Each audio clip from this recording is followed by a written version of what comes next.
los judíos, los judíos que por ahí somos agnósticos o no religiosos, lo mismo la kipá significa una forma de identidad y de orgullo por el cual uno se pone la kipá, por respeto, pero también porque forma parte de su propia identidad. Es decir, yo amplío un poco el concepto más allá de lo religioso. ¿Eh? Perfecto, porque todo lo que nosotros utilizamos como judíos y dentro del judaísmo, no es necesario que responda a la identidad religiosa, pero siempre están ligados todos los planos que tiene el judaísmo. Y cada uno de nosotros puede decidir desde qué lugar unirse, como también podemos decidir no utilizarlo. Y por eso justamente es que quería mencionar el Maguen David, porque tiene algo muy interesante de esto mismo que vos estás mencionando ahora. Eh, Cuando vamos a hablar ahora del Maguen David, este es el último símbolo que quería mencionar hoy y los demás ya los voy a dejar para la otra semana. El Maguen David tiene una asociación histórica demasiado fuerte. Entonces, justamente tiene una parte religiosa, una parte simbólica espiritual, pero a la vez tiene una historia tan fuerte que hay muchas personas que no lo usan. En Israel es muy difícil ver una persona utilizar una joya que tenga un Maguen David, por ejemplo. ¿Mm? No es una costumbre, sin embargo, fuera de Israel, muchísimas personas judías utilizan alguna joya que tenga un Maguen David. ¿Por qué esa diferencia? Y tiene que ver con la historia. Y ahora voy a mostrarles como distintas profundidades que puede tener justamente el Maguen David. Vamos a ver el siguiente. Obviamente que dentro de la kipá podemos llegar a mencionar otro montón de cosas, un montón de historias dentro del judaísmo, como por ejemplo se sabe de la época de Maimónides, del Rambam, que él viajó desde Sfarad hasta la parte de Israel y después Egipto y encontraba personas que tenían la cabeza cubierta de distintas maneras porque tenía mucho que ver con el lugar donde habitaban. Entonces, depende de eso, cómo se cubrían la cabeza, de qué manera se cubrían la cabeza, pero la idea es tener la cabeza cubierta. Y hoy en día es esa manera redondita que nosotros conocemos, o el sombrero grande. Y abajo tienen también, los que usan el sombrero grande, abajo tienen también la kipá redondita y más chiquita. Pero podría ser tranquilamente un turbante. ¿Mm? Muchos judíos que estaban en los lugares árabes, musulmanes, usaban turbantes, por ejemplo, los turcos, porque era la costumbre del lugar. Entonces, podemos mencionar otro montón de cosas sumamente interesantes, pero quiero ahora pasar a este otro símbolo que tiene una lectura un poco diferente. Vamos a empezar con estos dos triángulos, y esta es la explicación, podemos decir, un poco más mística. Les dije que si nosotros tenemos que reconocer un símbolo dentro del judaísmo, vamos a reconocer al Maguen David como símbolo primordial. Sin embargo, la historia del Maguen David es muy moderna, al lado, muy nueva, al lado de otros símbolos. ¿Saben ustedes cuál es el símbolo más antiguo del judaísmo y que se repite hasta el día de hoy y que está en las sinagogas más antiguas que se han encontrado? Este símbolo no es. El símbolo más antiguo que tenemos, que se repite desde la época de los judíos en el desierto hasta el día de hoy, es la menorá. La menorá es el símbolo judío más antiguo. Sin embargo, no es el que más nos representa hoy en día. Hoy en día nos representa mucho este símbolo. Y de hecho, es el símbolo que se elige para poner en la bandera de Israel. Este símbolo es muy particular porque tiene 6 puntas, pero está hecho, y por eso elegí esta imagen en particular, de 2 triángulos entrelazados. No son 2 triángulos puestos uno arriba del otro. Este es un símbolo místico por excelencia, pero no de origen judío. Este es un símbolo que se lo puede encontrar tanto en culturas precolombinas, o sea, nos podemos quedar sumamente extrañados, pero esto estaba también en las culturas peruanas precolombinas. también los chinos, los egipcios y los hindúes han tenido este símbolo. Está mencionado en la Torá, y la Torá menciona, por ejemplo, de qué manera tenían que hacer la menorá, de qué manera tenía que estar, cómo debía iluminar, qué dibujos tenía que tener, dónde iba a estar guardada el arca, cómo iba a ser, pero dan detalles milimétricos de qué material, si estaba enchapado o no estaba enchapado. ¿Menciona el Maguen David como símbolo decorativo de algo? No, pero menciona un montón de símbolos. Todos los símbolos de las 12 tribus las tenemos todavía anteriores a el arca. Sin embargo, este símbolo no aparece nunca jamás en la Torá ni en el Tanaj. Recién vamos a verlo en el siglo XV, para que entendamos lo tardío que es este símbolo. Siglo XV. Talmud no está mencionado para nada este símbolo. Recién en el siglo XV. ¿Y por qué en el siglo XV? Cuando se desarrolla la Kabbalah. Este es un símbolo cabalístico por excelencia. Si es un símbolo cabalístico, es porque su significado tiene una fuerte explicación espiritual, pero fue utilizado en la historia y ahora tiene una fuerte connotación histórica. ¿Cuál es ese significado espiritual? No, como les dije, no son dos triángulos, sino que son dos triángulos entrelazados, es decir, que acá hay una unión. Hay un triángulo que va a apuntar una de sus puntas hacia abajo. Decimos que este es el triángulo de lo terrenal.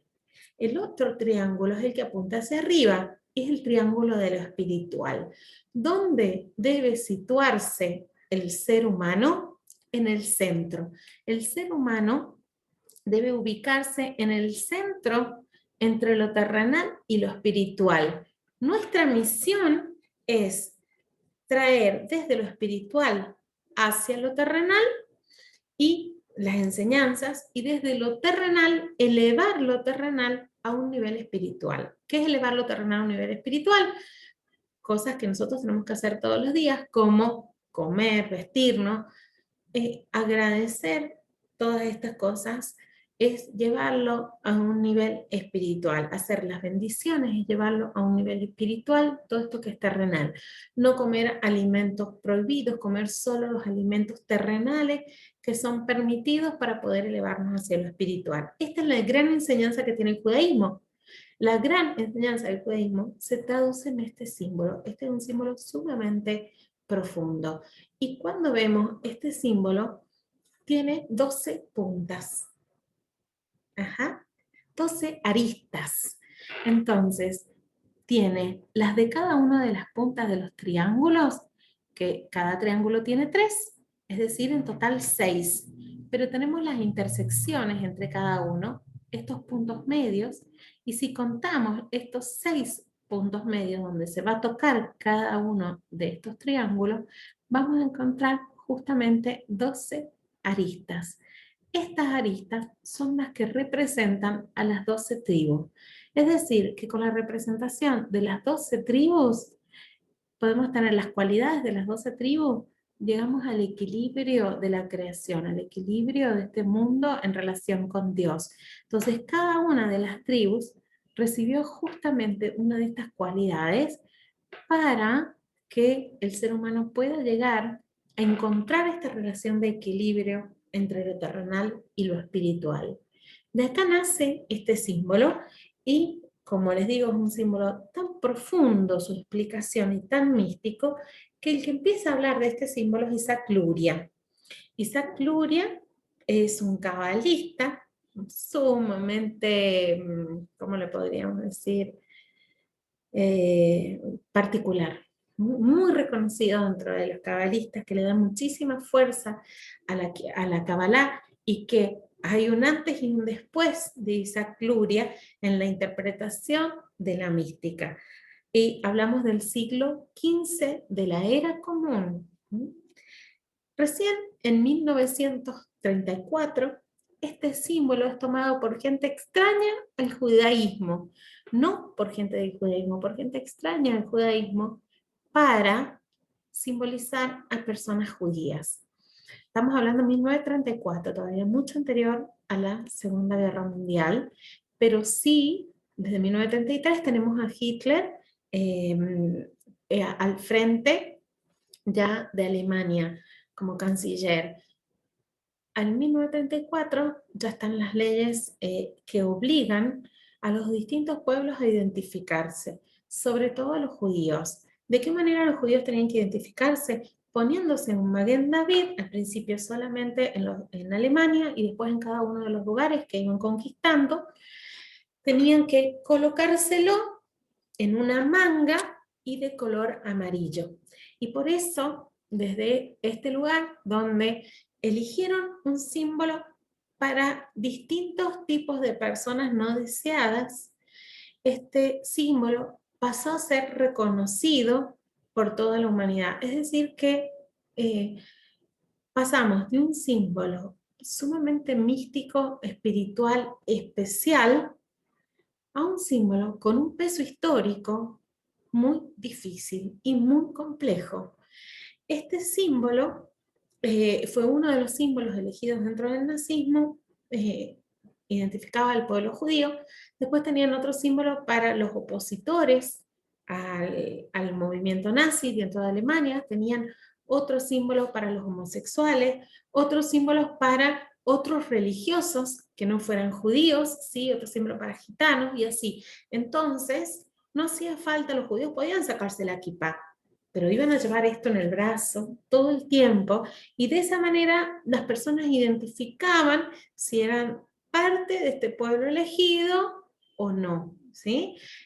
Por eso es que este símbolo tiene un peso histórico tan fuerte, se toma ya desde 1934 y transcurre todo el Holocausto. Sin embargo, en el momento en que se va a decidir una bandera en la tierra de Israel, se eligen dos símbolos para identificar esta nueva resurrección del pueblo judío.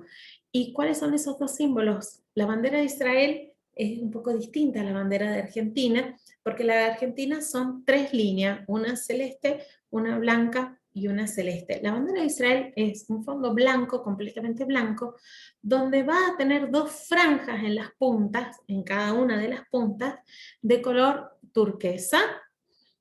Esto por sí mismo deriva del talit. El talit, que se utiliza para los rezos del judaísmo, se transforma en bandera, porque es un símbolo que trasciende a todos los judíos de todo el mundo, y este símbolo pasa a ser la bandera de Israel. Y en el medio se elige justamente el Maguen David, para volver a transformarlo en esperanza. Este es un símbolo de unión. Si ustedes se fijan, no están superpuestos los dos triángulos, están unidos. Y los triángulos deben estar unidos para lograr la unión de las 12 tribus y lograr este trabajo espiritual dado justamente al judaísmo. Y es tan importante este símbolo que es elegido por gente laica para representar al Estado de Israel. Es decir que, como hablábamos recién, Alberto, no es necesario que cada uno de estos símbolos separarlos en parte. Tienen un montón de partes que van todas juntas y aprendemos a leerlo desde cada uno de sus lados, desde sus miradas. El Maguen David nos sigue representando hasta el día de hoy, quizás gracias a que se encuentra en la bandera de Israel, pero también nos sigue representando como un símbolo de orgullo. Por eso mucha gente fuera de Israel utiliza este símbolo. Cuando no utilizamos, por ejemplo, una kipá, nos gusta utilizar un Maguen David dentro de nuestra joyería, por ejemplo, para ser identificados como judíos, para ser identificados nosotros mismos también como judíos, no solamente desde afuera, sino también desde adentro.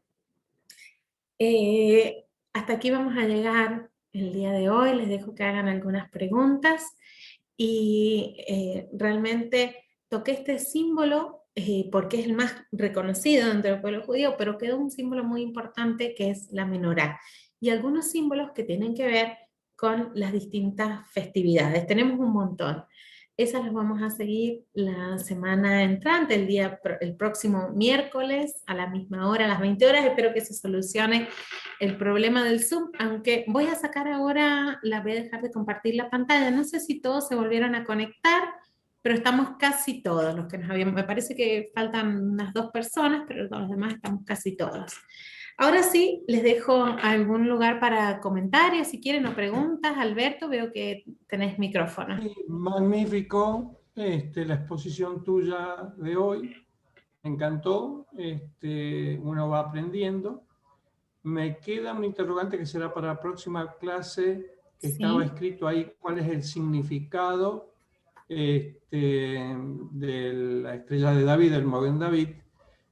Hay un significado, diríamos, que habría que discutirlo y analizarlo porque pareciera que presentan al pueblo judío como el pueblo, diríamos, superior. Si vos te fijas en lo que recién tenías en el Sí. PowerPoint, en el significado dicen 2 palabras que, bueno, me gustaría que esa la analizáramos o que ver el origen de ese significado, quién lo puso, ¿no? Un significado, claro, dice, simboliza la sabiduría sobrehumana y el gobierno por gracia divina. Estas dos cosas me traen, diríamos, habría que, digamos, esto como que representa al judío como sobrehumano y que nos está dado por gracia divina. Bueno, Bueno, es ahí discutible, podemos ver, digamos. mira, 2 cosas muy importantes.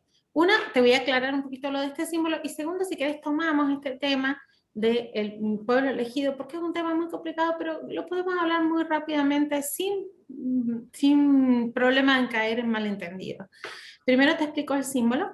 El símbolo, el tener este triángulo arriba y tener el ser humano acá, es lo que nos dice que es la sabiduría sobrehumana, pero el gobierno de estas sabidurías o esta gracia divina sobre el ser humano, ¿sí? Porque tenemos acá el ser humano y lo terrenal por abajo, que es la creación de Dios también. Todo esto es la creación de Dios, pero recordemos que no es judío.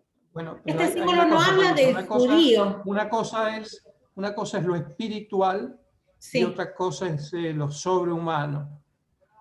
es que habla, Lo espiritual es una cosa y sobrehumano es como que estuviéramos por sobre encima del resto de la humanidad, ¿no? Pero sí, bueno, es lo una que está por discusión arriba, filosófica. sí, no, pero a ver, para aclarar, lo que está por arriba de la humanidad, lo que es sobrehumano es Dios.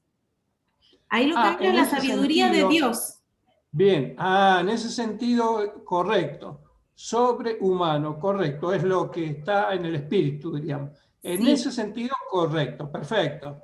Muy bien, muy buena la bien. aclaración. Sería algo así como la kipá, que decimos lo nuestro es acá y desde acá para allá Está, no nos pertenece. Está muy bien, está muy bien. Entonces, Y esta es por la... gracia divina, bueno, es como si Dios nos hubiera dado esta gracia y bueno, habrá que ver eso, ¿no?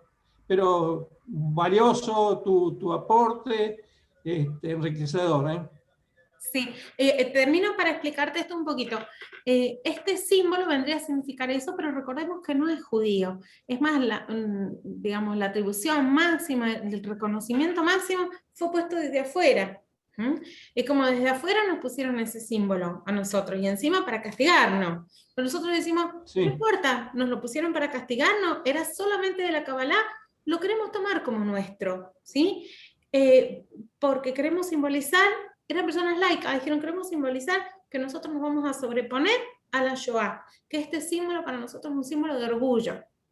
Sí, Perfecto, ahora y esa es fíjate una vos explicación. cuando mostrás el arca de Noé, el pajarito, y tiene el símbolo, digamos, en tiempos cronológicos no coincide, digamos, No, porque esto es de la antigüedad, con este símbolo que fue utilizado, digamos, desde la Kabbalah en adelante, ¿no? sí, Es decir, que al símbolo de la paz, que está, diríamos, mucho más antiguo del arca de Noé, diríamos, se resignifica en los últimos tiempos, probablemente. ¿No? Bueno, Mira, no, acá Papá Noel está. no lo tiene, pero el No, este shofar no lo sí lo tiene, pero se tiene. lo podríamos haber puesto. Por ejemplo, acá hay un shofar y tiene un Magen David. El shofar es Perfecto, antiguo, es desde la época claro, bíblica. Sin embargo, le ponen, correcto. ¿por qué un dibujo? Alguien lo quiso hacer así, Correcto, quiere decir nada que más. la estrella, el Mogendovit es una convención de los últimos tiempos, de alguna manera, ¿Se pero acuerdan que que yo les ha dije? tomado fuertemente el judaísmo y es la identidad del judaísmo absolutamente, ¿no? Pero tenés razón en otra cosa, que muchos que no son judíos tienen la estrella de David. Probablemente le den un significado distinto al de las 12 tribus, a lo espiritual y lo terrenal, a la unión, y está muy bueno este significado que tiene la bandera del Estado de Israel con esto, es magnífico.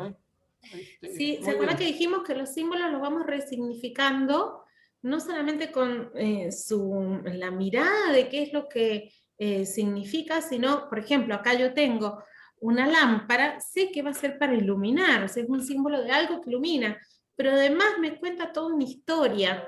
Entonces, nosotros podemos ver tanto la parte literal del símbolo, que en ese caso vendría a decir que ilumina, algo que ilumina, pero después empezamos a conocer la historia de nuestras tradiciones, que nos va a hablar, por ejemplo, de este símbolo en el desierto, que va a iluminar la entrada al templo, pero después a lo mejor nos habla de la reconstrucción del templo porque se pudo reinaugurar la menorá, y hablamos ya de otra época.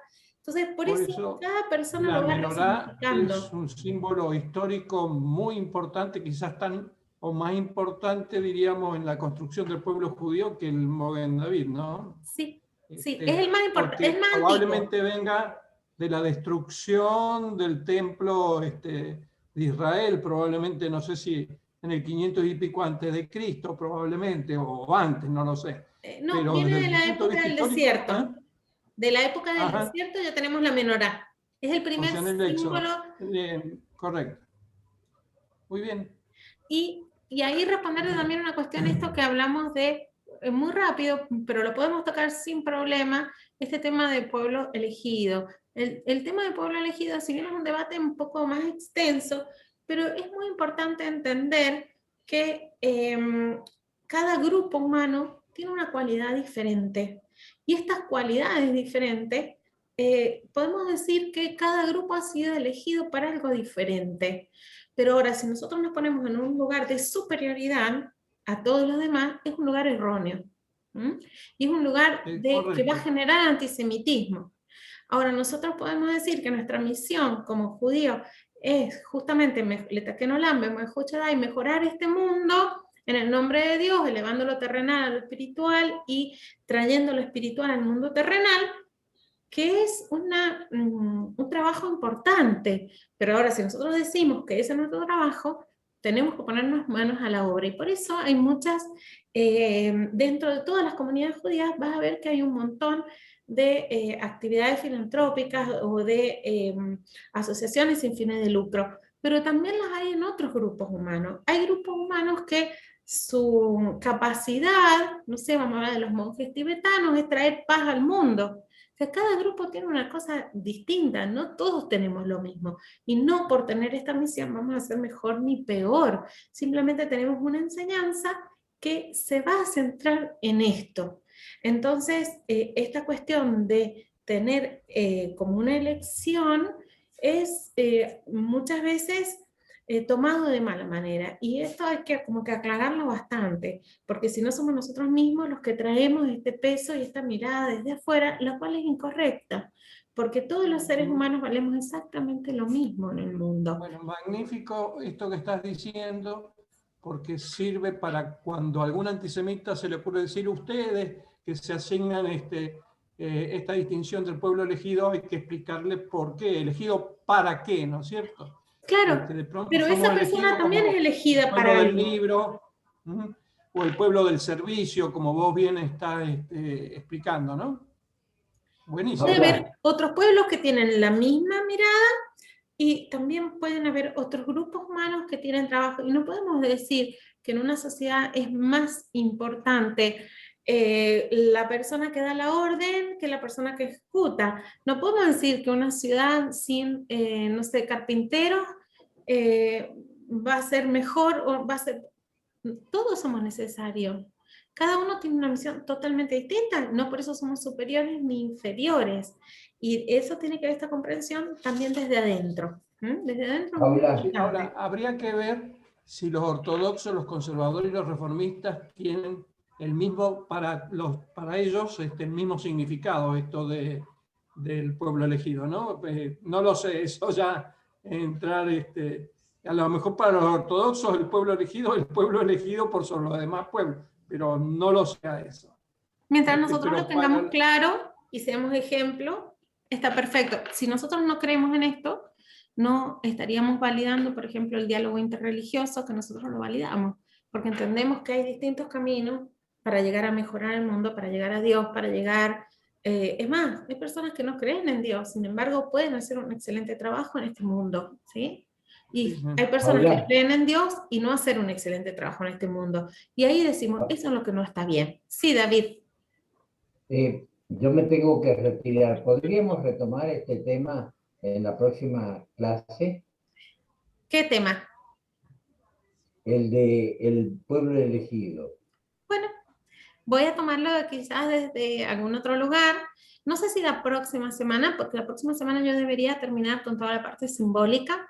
Y después empezamos justamente con la preparación para Rosh Hashanah y Yom Kippur. Y desde ahí creo que sería hermoso trabajar justamente este tema. ¿Cuál es eso que se nos pide dentro de nuestra tradición a nosotros? ¿Qué es lo que se nos pide? ¿Sí? ¿Cuál es nuestra tarea según nuestra tradición? Y es muy interesante, es muy lindo, porque si esa es nuestra tarea, es como los padres que le dicen a sus hijos, a vos te toca limpiar el living, a vos te toca, no sé, estudiar, a vos te toca y hacer esto, ¿y qué pasa si no lo cumplimos, no? ¿Cómo Claro, vamos a no, responder ante estas cosas? Es muy interesante, pero sí, es un tema sí, en sí mismo. yo lo digo en otro sentido porque el pueblo judío es ¿me escuchas? Sí. Sí, sí. El pueblo judío es el único al que le llaman pueblo elegido.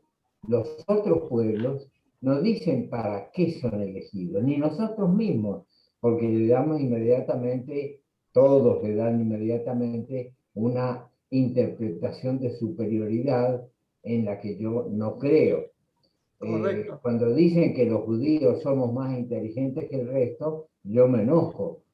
Pero las costumbres y las tradiciones no muestran cuál es el sentido de otros pueblos. ¿Soy claro? Coincido con vos totalmente, David. Exactamente. Bueno, lo que nos dice nuestra... Disculpe, ¿sí? No, perfecto, David. Lo que nos dice nuestra tradición es que nosotros cosechamos todo lo que plantamos, por eso somos nosotros los que tenemos que dar el ejemplo. Jamás diferenciarnos de los demás, porque si no vamos a ser discriminados, ¿sí? Entonces entender que cada uno tiene un rol distinto y que como pueblo judío tenemos un rol diferente a ser judíos argentinos que ser judíos y vivir en Israel. Tenemos un rol distinto. Es un rol distinto el que trae otro tipo de tradiciones y todos son válidos. Si Dios hubiera querido, nuestra propia tradición nos dice que si Dios hubiera querido que todos fuéramos iguales, podíamos ser todos iguales y tener un solo tipo. ¿Y qué hizo Dios? Nuestra propia tradición lo tiene como mito fundante. Los dispersó, les cambió las lenguas y les cambió justamente esta misión que cada uno va a tener, misión o lo llamemos como queramos llamarle, este objetivo, estas cualidades, y por eso somos todos tan diversos. Si nosotros creemos en la superioridad divina, entendemos que esa es la superioridad divina, que justamente la diversidad, la aceptación de la diversidad, es a lo que apunta el judaísmo desde su base. Entonces tenemos que ver, cuando veamos ese tema, por qué algunos grupos se han tomado esta palabra para un lado que sería incorrecta, totalmente incorrecta. Así que bueno, eso se los prometo dentro de 2 semanas y podemos comenzar analizando justamente este mito fundante del judaísmo de la Torre de Babel, que es fantástica. Y después vemos, entonces la semana que viene vemos otros símbolos más, ¿sí? Te pido disculpas por no tener la imagen. Mi computadora se ha vuelto loca y no me ha dejado entrar con imagen otra vez. Bueno, pero por lo menos veo y te escucho y vos me escuchás. Sí, perfecto. No hay ningún problema. Un beso para todos entonces. Nos vemos la semana que viene. Adiós. Chao.